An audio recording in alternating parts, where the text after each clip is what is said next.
N9 news కి స్వాగతం. LB నగర్లోని రంగారెడ్డి జిల్లా కోర్టు సముదాయంలోని కాన్ఫరెన్స్ హాల్లో నూతనంగా ఎన్నికైన భారతీయ జనతా పార్టీ రాష్ట్ర అధ్యక్షులు రామచంద్రరావును రంగారెడ్డి జిల్లా కోర్టు బార్ అసోసియేషన్ సభ్యులు న్యాయవాదులు ఘనంగా సన్మానించారు. ఈ సందర్భంగా రామచంద్రరావు మాట్లాడుతూ న్యాయవాదులకు అనేక సమస్యలు ఉన్నాయన్నారు. ప్రభుత్వం న్యాయవాదుల రక్షణ చట్టాన్ని వెంటనే అమలు చేయాలని కోరారు. రాష్ట్రంలో చాలా మంది న్యాయవాదులపైన దాడులు చేయడం జరిగిందన్నారు. భారతదేశంలో వివిధ రాష్ట్రాల్లో రక్షణ చట్టం అమల్లో ఉందన్నారు. తెలంగాణ రాష్ట్రంలో 55,000 మంది న్యాయవాదులు ఉన్న రాష్ట్రంలో అడ్వకేట్ ప్రొటెక్షన్ యాక్ట్ అవసరం ఉందన్నారు. అడ్వకేట్ లేకుంటే తెలంగాణ రాష్ట్రం వచ్చేది కాదన్నారు.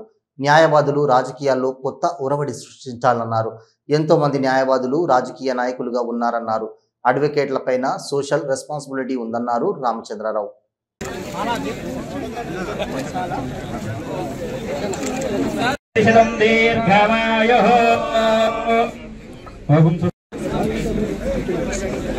అన్న చిన్న చిన్న చిన్న అన్న అన్న అన్న హార్దిక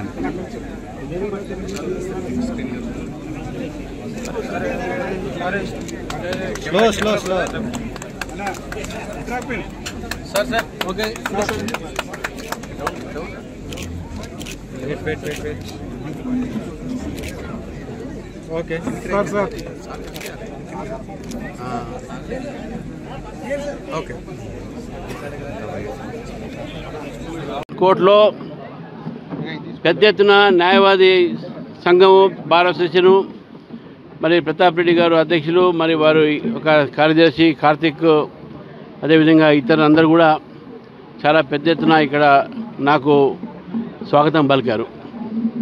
దాదాపు హైదరాబాద్లో ఉన్నటువంటి బార్ అసోసియేషన్, తెలంగాణలో ఉన్న బార్ అసోసియేషన్లో రంగారెడ్డి కోర్టు చాలా పెద్ద బారు. ఇక్కడ న్యాయవాదులు వారు చూపెట్టే ప్రేమ, స్నేహశీలత, దానికి నేను నమస్కరిస్తున్నాను. నిజంగా ఈరోజు న్యాయవాది వృత్తిలో ఉన్నటువంటి ఒక న్యాయవాదులకు అనేక సమస్యలు ఉన్నాయి. మరి ఆ సమస్యల గురించి కూడా ఇక్కడ చర్చించడం జరిగింది. నేను ఈ సందర్భంగా ప్రభుత్వాన్ని కోరుతా ఉన్నాను. అడ్వకేట్స్ ప్రొటెక్షన్ యాక్ట్, అడ్వకేట్ల ఒక భద్రత సంబంధించిన దాంట్లో ఆ చట్టాన్ని తీసుకొని రావాలి. గతంలో మా పార్టీ తరఫు నుంచి మీ గవర్నర్ గారికి కూడా రిప్రజెంటేషన్ చేయడం జరిగింది. నేను మరొకసారి ప్రభుత్వాన్ని కోరుతా ఉన్నాను. చాలామంది అడ్వకేట్ల మీద దాడులు జరుగుతూ ఉన్నాయి. కొంతమంది అడ్వకేట్లని మర్డర్ కూడా చేయడం జరిగింది. అడ్వకేట్లకు ఒక భద్రత కల్పించాల్సిన అవసరం ఉన్నది. ఒక చట్టం మాత్రమే కలిగిస్తుంది. కొన్ని రాష్ట్రాలు ఇప్పటికే అడ్వకేట్స్ ప్రొటెక్షన్ యాక్ట్ తీసుకురావడం జరిగింది. మరి ఈ సందర్భంగా నేను ప్రభుత్వాన్ని వినమ్రంగా కోరుతా ఉన్నాను. చాలామంది 55,000 మంది న్యాయవాదులు ఉన్నటువంటి తెలంగాణలో ఈ అడ్వకేట్స్ ప్రొటెక్షన్ యాక్ట్ చాలా అవసరం అని చెప్పేసి కోరుతూ, మరి వెల్ఫేర్ ఫండ్లో కూడా ఈరోజు బార్ కౌన్సిల్ ఇచ్చినటువంటి ఒక ఏదైతే రాశి ఉందో దానికి మ్యాచింగ్ గ్రాంట్ కూడా ప్రభుత్వం ఇస్తే బాగుంటుంది. వెల్ఫేర్ ట్రస్ట్లో 100 కోట్లు గత ప్రభుత్వం పెట్టిందని చెప్పారు. మళ్ళీ 100 కోట్లు ఉన్నటువంటి ఒక ఏదైతే వడ్డీ ఉందో ఆ వడ్డీ మెడికల్ క్లెయిమ్స్కు వాడుతూ ఉన్నారు. మరి దాంతోనే ఒక మ్యాచింగ్ గ్రాంట్ కూడా ఈ ప్రభుత్వం కూడా 50 కోట్లు 100 కోట్లు ఇస్తే దాన్ని కలిపితే ఈ వెల్ఫేర్ ఫండ్ ఏదైతే అమౌంట్ ఇస్తుందో బార్ కౌన్సిల్ ఆఫ్ తెలంగాణ దానికి మ్యాచింగ్ గ్రాంట్గా ఇస్తే అడ్వకేట్లకు మంచి జరుగుతుందని చెప్పేసి కూడా ఈ విషయంలో నేను మళ్ళీ అతి త్వరలోనే రేవంత్ రెడ్డి గారికి నేను, ఎందుకంటే వారే లా మినిస్టర్ కాబట్టి వారికి నేను ఉత్తరం కూడా రాస్తాను. తిరుపతిలో మళ్లీ చిరుత సంచారం స్థానికులను కలవరపరుస్తోంది. జూ పార్క్ మార్గం వద్ద ఉన్నటువంటి అరవింద్ హాస్పిటల్ వద్ద చిరుత అక్కడి వారి కంటపడింది. గత వారం రోజులకు ముందు ఇదే మార్గంలో చిరుత కనిపించిన విషయం తెలిసిందే. దీంతో భయంతో బెంబేలెత్తిపోతున్నారు వాహనదారులు మరియు స్థానికులు. రాయదుర్గం గోపల్పల్లిలో ప్రభుత్వ విశ్రాంత ఉద్యోగులకు కేటాయించిన ఇళ్ల స్థలాల భూమిని ఆక్రమించుకునేందుకు ఓ సొసైటీ ప్రయత్నిస్తుందని తెలంగాణ ప్రభుత్వ పెన్షనర్ల సంఘం రాష్ట్ర అధ్యక్షుడు కనకం కొమరెల్లి ఆందోళన వ్యక్తం చేశారు. రాష్ట్ర ప్రభుత్వం అక్రమదారులను అడ్డుకొని తమ స్థలాలను పరిరక్షించాలని డిమాండ్ చేశారు. గోపన్నపల్లి BTNTOS హౌసింగ్ సొసైటీకి చెందిన స్థలాన్ని కొందరు ఆక్రమిస్తున్నారని ప్రభుత్వం స్పందించి అడ్డుకోవాలన్నారు.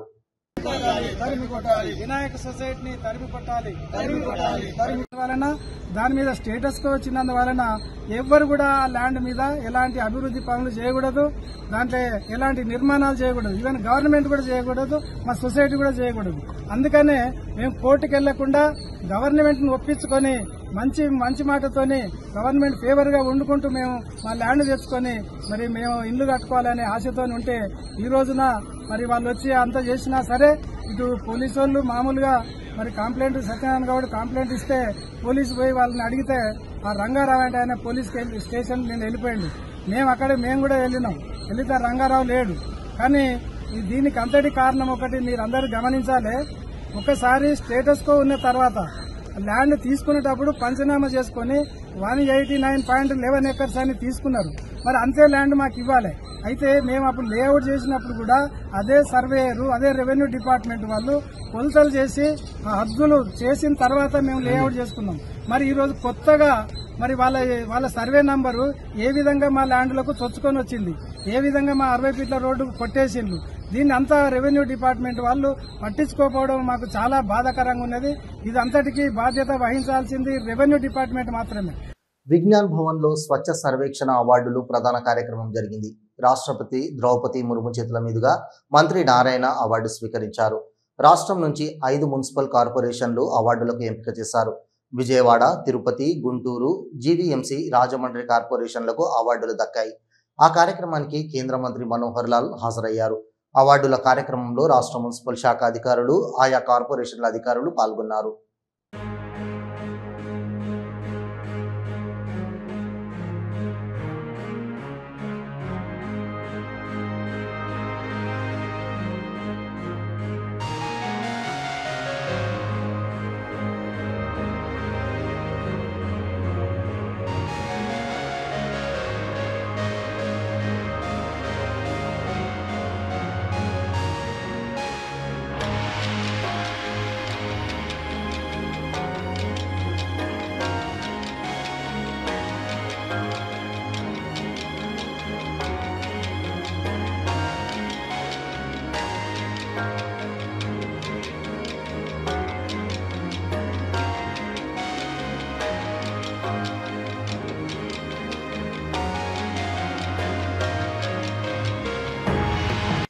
ఖమ్మం ఐటీ హబ్లో నిర్వహిస్తున్న ఇందిరా మహిళా శక్తి డిజిటల్ ఇండియా మోడల్ సిఎస్సి శిక్షణ కేంద్రాన్ని జిల్లా కలెక్టర్ అనుదీప్ దుర్శెట్టి సందర్శించారు. జిల్లాలో 153 మంది స్వశక్తి మహిళా సంఘాల సభ్యులకు శిక్షణలో భాగంగా మొదటి విడత 70 మందికి తరుణి హాట్ సెంటర్లో శిక్షణ ఇవ్వగా మిగతా వారికి ఐటీ హబ్లో Telangana academy for skill and knowledge ద్వారా ఈడీపీ ఐటీ స్కిల్స్ పైన శిక్షణ కల్పించారు. నేర్చుకున్న టెక్నాలజీ వాడుకొని మీరు అభివృద్ధిలోకి రావాలి, ప్రతి పనిలో టెక్నాలజీ జోడించాల్సి ఉంది, మీకు ఆ నైపుణ్యం ఇచ్చి శిక్షణ ఇవ్వడం ప్రభుత్వం ఇస్తుంది, మీరు దాన్ని గ్రామీణ స్థాయిలోకి తీసుకెళ్లాలని ఆయన కోరారు. కొన్ని స్కూళ్ళలో ఉండేది, కొన్ని ఇన్స్టిట్యూషన్స్లో ఉండేది, కానీ ఇప్పుడు కంప్యూటర్స్ కామన్ అయిపోయింది. కంప్యూటర్స్ లేకపోయినా సెల్ ఫోన్ ఉంటుంది అందరికి, అవునా? ఇది చిన్న కంప్యూటర్ మన దగ్గర అందరి పాకెట్స్లలో అందరి దగ్గర ఉండేది కంప్యూటర్. కాబట్టి మీ అందరు కూడా టెక్నాలజీ ఆల్రెడీ తెలుసు. ఇవాళ మీరు ఆ టెక్నాలజీ వాడుకుంటూ ఈ గవర్నమెంట్ సర్వీస్ సెంటర్కి ఈ పరిణితి చెందుతూ మీరు ఒక స్కిల్ సర్టిఫికేట్ ఏదైతే పొందుతున్నారో మీ అందరికీ కూడా దాని శుభాకాంక్షలు తెలియజేస్తూ మీరందరూ గుర్తుపెట్టుకోవాల్సింది, ఈ టెక్నాలజీ వాడుతూ ప్రతి ఒక్కరు మన విలేజ్ లెవెల్ ఆ సర్వీస్ సెంటర్ మనం మొదలుపెట్టి మనం చేసినట్లయితే మున్ముందు ఇంకా మనం ఎక్స్పాండ్ చేసుకుంటూ వెళ్ళొచ్చు. టిట్కో ఇళ్ల పరిశీలన నిమిత్తం ఉత్తరాంధ్ర పర్యటనలో భాగంగా సాలూరు నియోజకవర్గం విచ్చేశారు టిట్కో చైర్మన్, జనసేన పార్టీ క్రమశిక్షణ కమిటీ చైర్మన్ వేములపాటి అజయ్ కుమార్. ఏదైతే మీకు జరిగిన అన్యాయం ఉందో, ఏదైతే మిమ్మల్ని మోసంగా మీకు లోన్ తీసుకొని ఇల్లు ఇవ్వకుండా మీకు తెలియకుండా లోన్లు తీసుకున్నారనేది ప్రభుత్వ దృష్టికి వచ్చింది. ప్రభుత్వానికి ఇక్కడ ఎమ్మెల్యేలు కానీ లేదు ప్రజాప్రతినిధులు వీళ్ళందరూ కూడా అసెంబ్లీలో మాట్లాడడం జరిగింది దీని గురించి. నేను టిట్కో కాలనీలు రాష్ట్రం అంతా తిరుగుతుంటే మీలాగే చాలామంది వచ్చి చెప్పడం జరిగింది. ఇటువంటివన్నీ కూడా తీసుకొని ప్రభుత్వ దృష్టికి తీసుకోకపోతే మన ముఖ్యమంత్రి గారు, మన మున్సిపల్ శాఖ మంత్రులు వారు తీసుకుపోయారు. ఇట్లా ఉన్నది అని నారాయణ గారు, అది మా ముఖ్యమంత్రి గారు, అలాగే నేను మా పవన్ కళ్యాణ్ గారికి కూడా చెప్పాను, ఈ విధంగా ఉంది, ఇట్లా అన్యాయం చేశారు ప్రజలని. అందరూ కలిపి ఒక నిర్ణయం తీసుకున్నారు. ఏమనంటే దాదాపు రాష్ట్రం మొత్తం మీద ఒక 44,000 చిల్లర మందికి ఇట్లా జరిగింది. 44,000 మంది కొంచెం అది 3,15,000 లోన్ ఒకటి, 3,65,000 లోన్ ఒకటి. వాళ్ళకి లోన్ తీసుకొని డబ్బులు వాడి ఇల్లు ఇవ్వకపోగా ఇప్పుడు బ్యాంకులు వీళ్ళ చుట్టూ తిరుగుతున్నాయి. మీరు మాకు ఈఎంఐలు కట్టాలా, కట్టకపోతే మేము సిబిల్ మీకు ఇది అవుతుంది అని చెప్పి ఒత్తిడి బాగా చేస్తున్నాం. వీటినన్నిటినీ మేము ప్రభుత్వం ముందర పెడితే ప్రభుత్వము ఒక మంచి నిర్ణయం తీసుకోండి. ఇది మీరు బాగా వినండి. ఈ మే 30వ తేదీ 2025 వరకు మీవి ఎన్ని ఈఎంఐలు ఉన్నాయో అన్ని ఈఎంఐలు కూడా ప్రభుత్వం కడుతుంది. సంగారెడ్డి జిల్లా సిర్గాపూర్ మండలం గైరాన్ తండాకు జాతీయ షెడ్యూల్ తెగల కమిషన్ సభ్యుడు జటౌతు హుస్సేన్ నాయక్ విచ్చేశారు.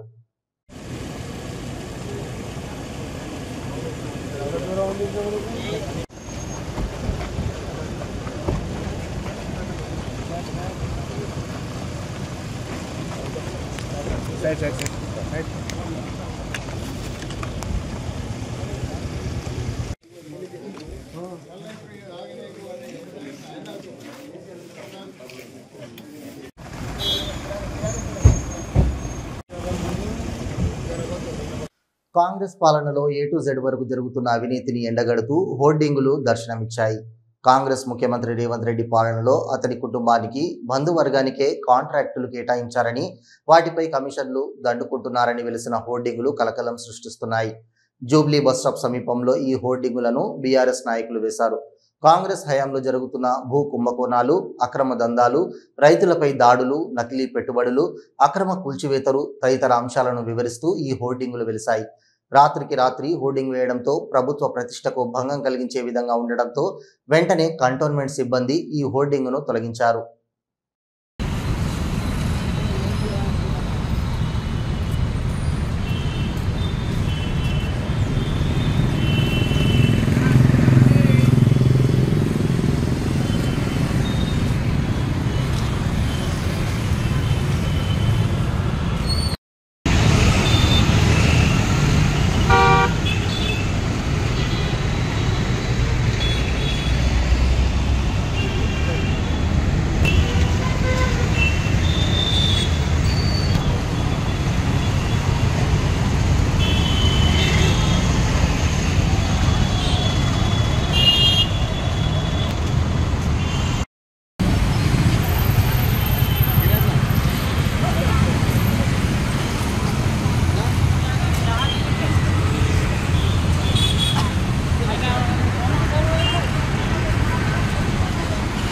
హనుమకొండ జిల్లా పరకాల సొసైటీ వద్ద యూరియా కొరకు పరకాల గ్రెయిన్ మార్కెట్లో చెప్పులతో క్యూ లైన్లో నిల్చున్నారు రైతులు. పని వదులుకొని రోజంతా క్యూ లైన్లో నిల్చున్న ఒక మనిషికి 2 యూరియా బస్తాలే ఇస్తున్నారని రైతులు వాపోతున్నారు. 10 రోజులు అయితే తిరగబట్టి మేము మధ్యతరగతి మనుషులు, మాకు పిండి బత్తాలు లేక ఇబ్బంది అవుతుంది. మేము పంట కూడా విక్కోవాలా, వేయకపోవాలా. ఓ బస్సులని లంజ బస్సులని పెట్టి ఆ లంజ బస్సుల కొరకు ఇప్పుడు మమ్మల్ని దోసపుచ్చుకుంటాము. ఇది తీయని లేకుండా లేదు, సప్పుడు కూకుంటాం. ఇక ఇప్పుడు ఇచ్చిల్లా మరి కూపన్? ఇప్పుడు ఎక్కడ ఇంకేడా ఇయ్యలేదు. మళ్ళీ తిరిగిపోవడం అవుతుంది. మొన్న పొద్దున్న పోయిన 4 రోజుల కింద తిరిగిపోయినాం. అప్పుడు లేదు, ఇప్పుడు లేదు. ఇక వీళ్ళు చేయబట్టి ఇక జనాలు ఏం చెప్తారో సీరియల్ కానీ పెట్టి ఇక్కడ చెప్పులు అని పెట్టి ఆడబెట్టి ఈడబెట్టి ఇస్తామని పెట్టి ఇట్లా చెప్తారు. జనాలు ఏం చెప్తారు, బస్సులు అని ఇచ్చటం కానీ ఇదని అదని. వికారాబాద్ జిల్లా తాండూరు పట్టణంలోని సాయిపూర్ ప్రాంతంలో ఓ గదిలో తయారు చేస్తున్న పీచు మిఠాయి కేంద్రంపై వికారాబాద్ జిల్లా టాస్క్ ఫోర్స్ పోలీసులు దాడులు చేశారు. ఈ దాడులలో అక్కడ తయారు చేస్తున్న పీచు మిఠాయిలో నకిలీ కలర్స్లను కలుపుతూ ఉన్నారని పోలీసులు గుర్తించారు. దీంతో అక్కడ ఉన్న 4 వ్యక్తులను అదుపులోకి తీసుకున్నారు. వారు బీహార్కు చెందిన వ్యక్తులుగా పోలీసులు గుర్తించారు. వీరిలో 2 మైనర్లు, 2 మేజర్లు ఉన్నారు. వీరిని తాండూరు పట్టణ పోలీసులకు టాస్క్ ఫోర్స్ పోలీసులు అప్పగించారు. పోలీసులు కేసు నమోదు చేసి దర్యాప్తు చేస్తున్నారు. ఫోన్ ట్యాపింగ్ కేసులో సిట్ కార్యాలయానికి వెళ్లారు ఎమ్మెల్సీ తీన్ మార్మల్లన్న. ఈరోజు స్టేట్మెంట్ ఇవ్వడానికి రావాలని సిట్ అధికారులు పిలవడంతో వెళ్లారు ఆయన.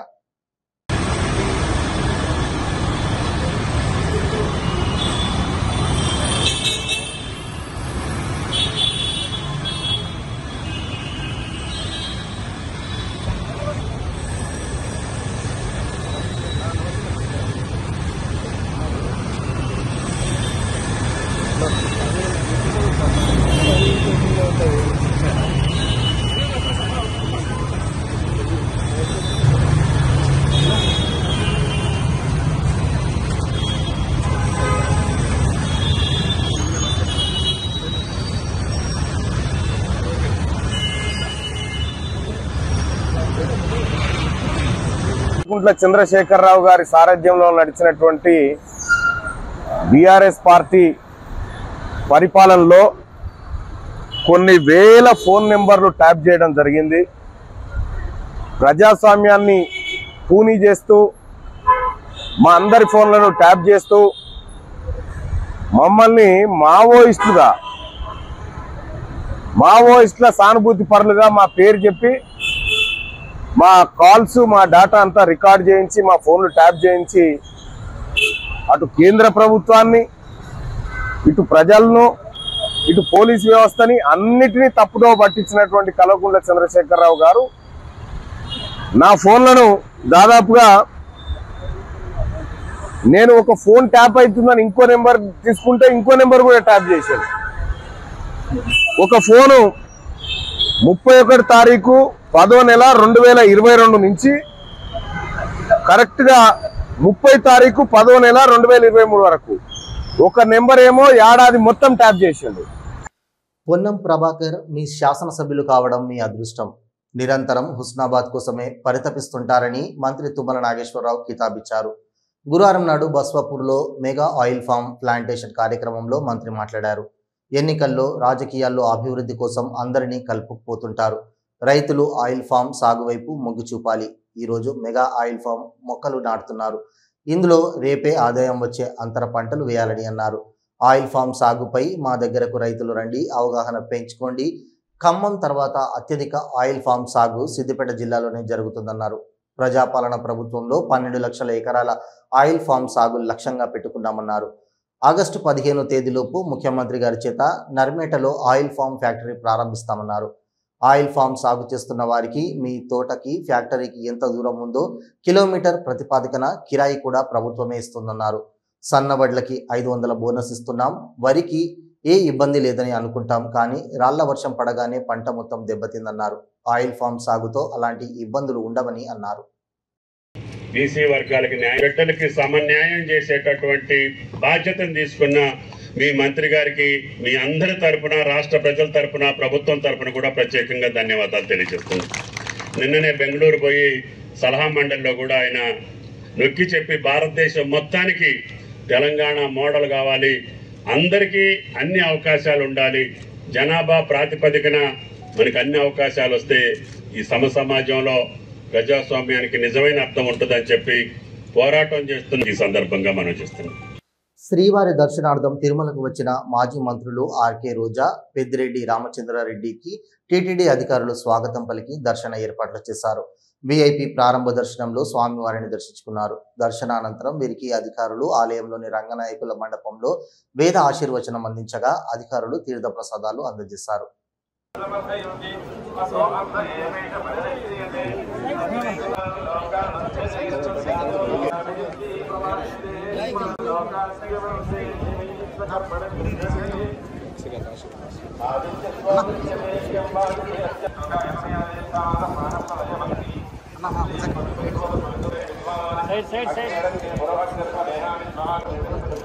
సార్ డైరెక్ట్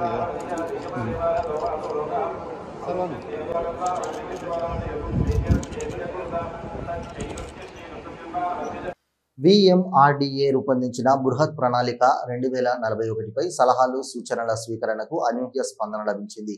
విశాఖ విఎంఆర్డీఏ కార్యాలయంలో 3వ అంతస్తు సమావేశ మందిరంలో నిర్వహించిన కార్యక్రమంలో VMRDA chairman MV Pranav Gopal, metropolitan commissioner KS Viswanathan స్వయంగా వినతులు స్వీకరించారు. నగర ఎమ్మెల్యేలు Vishnukumar Raju, Vamsikrishna Srinivas, Vizianagaram MLA Aditi Gajapathiraju, Yalamanchili MLA Sundarapu Vijay Kumar, Pendurthi MLA Panchakarla Ramesh Babu, GVMC కార్పొరేటర్లు ఎస్ పద్మారెడ్డి, స్టాలిన్ తదితరులు పాల్గొని తమ పరిధిలోని తమ దృష్టికి వచ్చిన మాస్టర్ ప్లాన్కు సంబంధించి పలు సూచనలు చేశారు. 2041 మాస్టర్ ప్లాన్పై ప్రజలు తమ సలహాలు, సూచనలు తెలిపారు.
ఇవి ఈనాటి వార్తలు.